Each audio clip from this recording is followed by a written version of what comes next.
9 pillars stood since time immemorial, reaching infinitely into the sky and deep into the earth. These pillars were the heart of Nosgoth, and just as they thrived, so too did the land.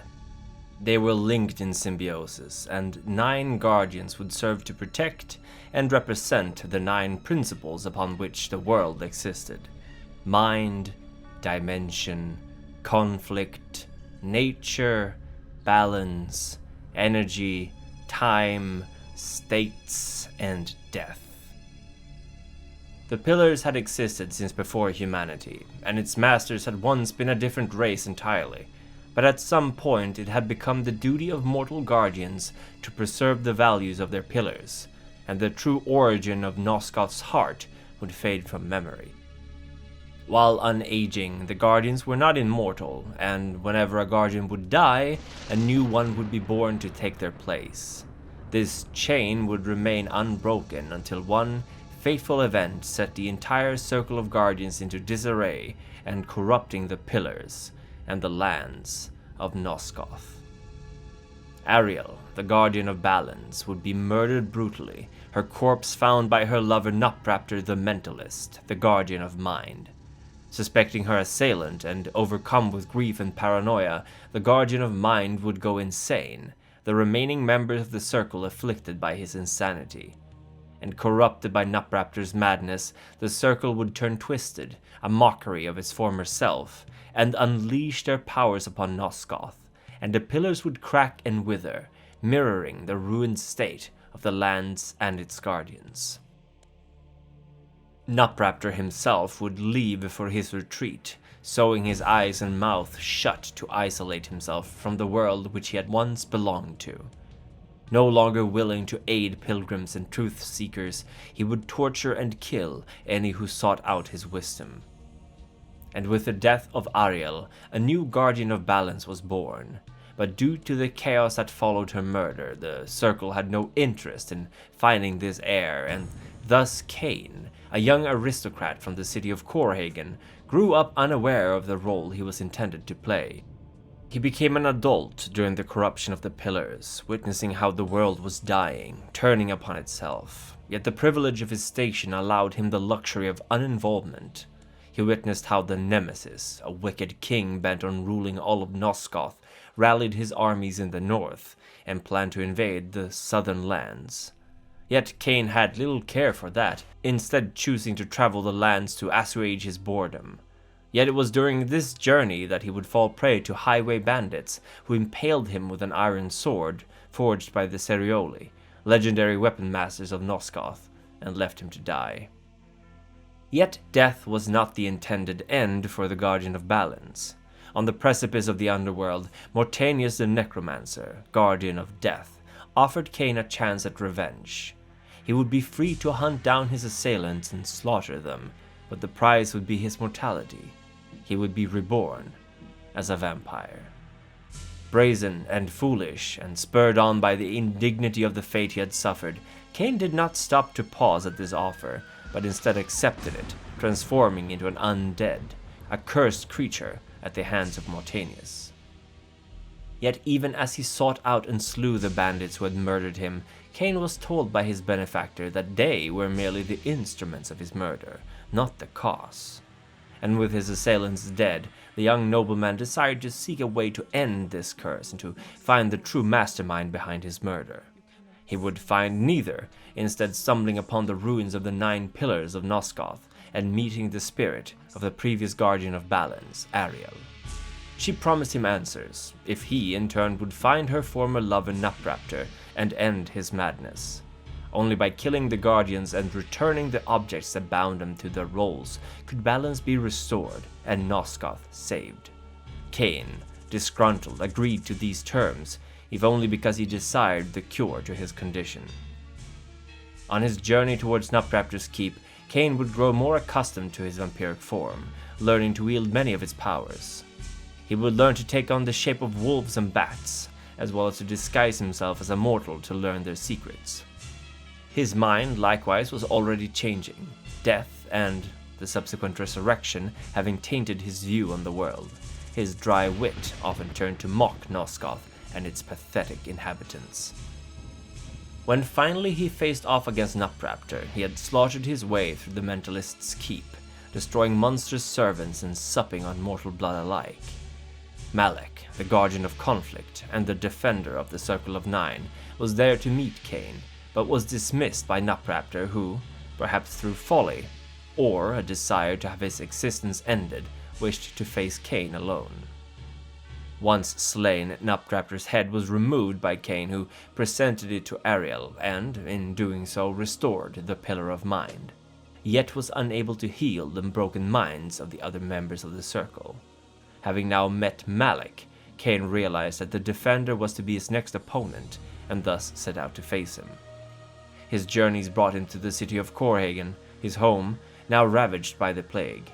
Kain saw piles of corpses lying in the streets, men and women dying in their homes, and could only dryly remark at what a waste of blood this was. His humanity slipping, the former noble cared little even for his own people. Finally, he would find Malek's bastion, perched atop a mountain peak devoid of life, isolated and alone. Fighting his way through the bastion against spirits inhabiting suits of armor, Kain finally met the master of the keep, and the two engaged in battle.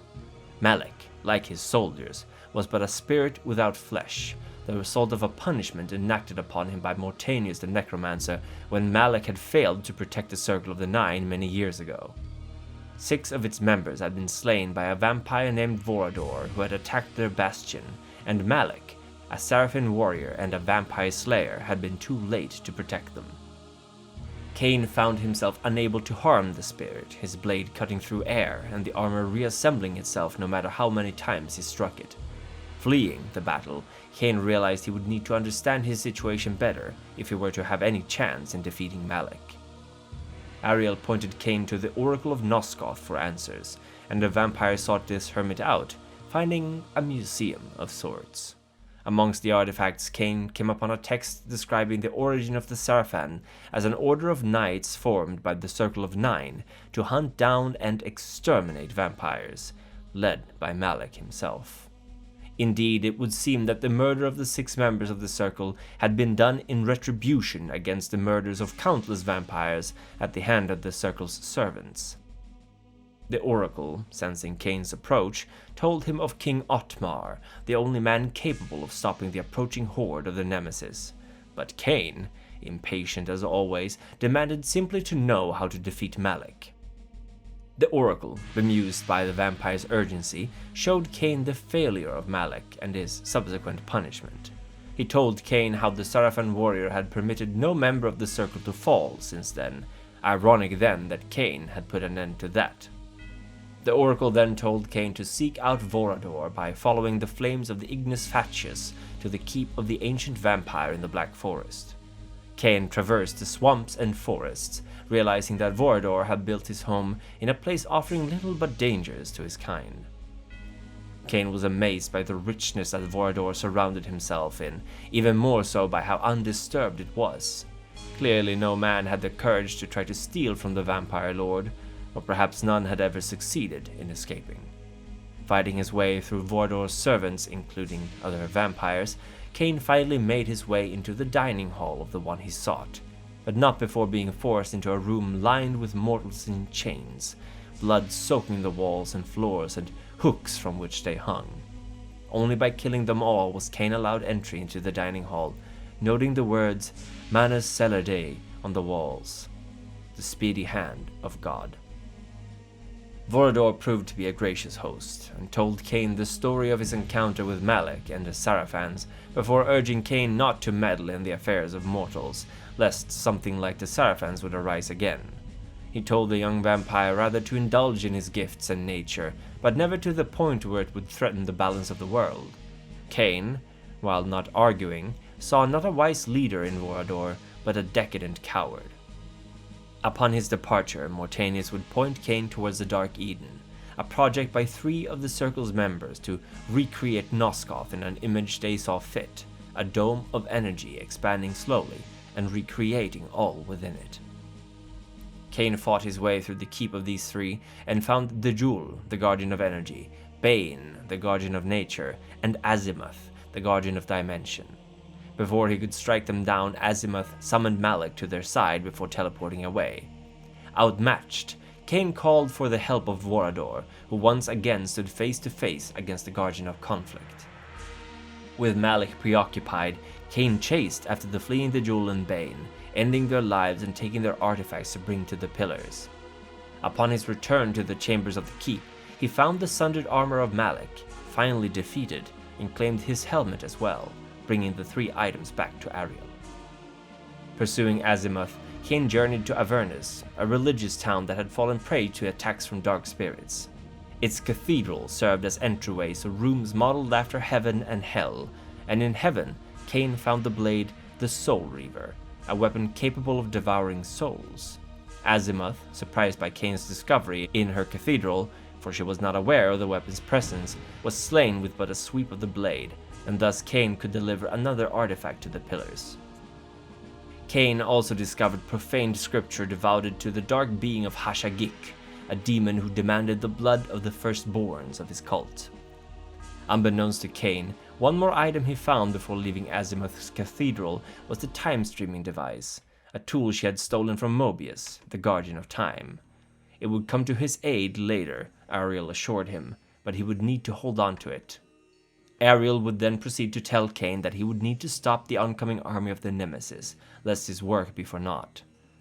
Seeking to do this, Kain left for Willendorf, where King Otmar, who had once been spoken of by the Oracle, and to whose throne Kain's family had been loyal, resided. Otmar was in a state of deep grief, his daughter rendered catatonic due to the workings of Elzevir the Dollmaker. Kain retrieved the princess's soul, and demanded the king's army in return, sending them against the forces of the Nemesis. The soldiers of Otmar stood no chance against the Nemesis and his army, despite Kain personally fighting on Otmar's side.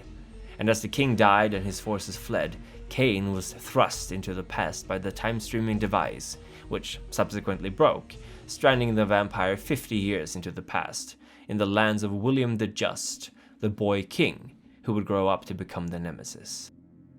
There he bore vision to the Oracle, who was also Mobius, the Guardian of Time. Mobius roused the people to anger, gaining access to the young king, and sought to corrupt him against the vampires of Nosgoth. He warned William of a vampire who would come to slay him, and armed the young king with the same Soul Reaver that Kain himself would once come to wield, but of that time. Kain approached the king once Mobius had left, and the two engaged in battle, the vampire coming out the victor. He drained William of his blood, confident that this had prevented the Nemesis from attacking Nosgoth in the future, and he returned to the present day with a device left behind by Mobius, only to realize that his actions had doomed the vampire race. William had become a martyr due to Kain's actions, his death serving to rally the people against the vampires once again, and bringing about another crusade. Kain could smell the blood of his kinfolk in the air, and he arrived just in time to witness the execution of Vorador. It was only then that Kain realized that the Oracle had been Mobius all along, and that he had been manipulated into setting in motion this purge of vampires. Kain killed the Guardian of Time, yet knew that there was no way he could undo what had happened. Vorador and the rest of his kind were gone. Upon the Time Lord's death, Mortanius spoke once more to Kain's mind, urging him to return to the Pillars, to finally get his revenge. Once there, Kain witnessed Anacroth the alchemist confronting Mortanius, claiming that the necromancer was dooming them all, and that the Pillars existed to serve them, not the other way around. Mortanius announced his intention to restore balance and killed his peer, as Kain looked on in silence. Then, realizing what he had to do, he stepped out to approach Mortanius, who agreed that he needed to die, but even with his death, another must be slain, for Nosgoth to be saved. Kain defeated the necromancer, who had orchestrated his own murder so long ago, but instead of dying, Mortanius transformed into a demonic creature, mocking Kain for thinking he was a king, when all he was a pawn. Enraged, Kain fought the creature, banishing it with a Soul Reaver, and then found himself facing a choice. He was the Guardian of Balance. The only way for the pillar to be restored would be for him to die. Ariel offered him two options in silence. One where he sacrificed himself selflessly to restore the world to his former self, and one where he would damn the world for eternity. This video is the first in a small series discussing the game series of Legacy of Kain. It was brought to you by Bambi Parsons, my patron, who has a passion for this series unmatched by others. Thank you so much for your support, Bambi. It means the world to me, and I hope you enjoyed this video.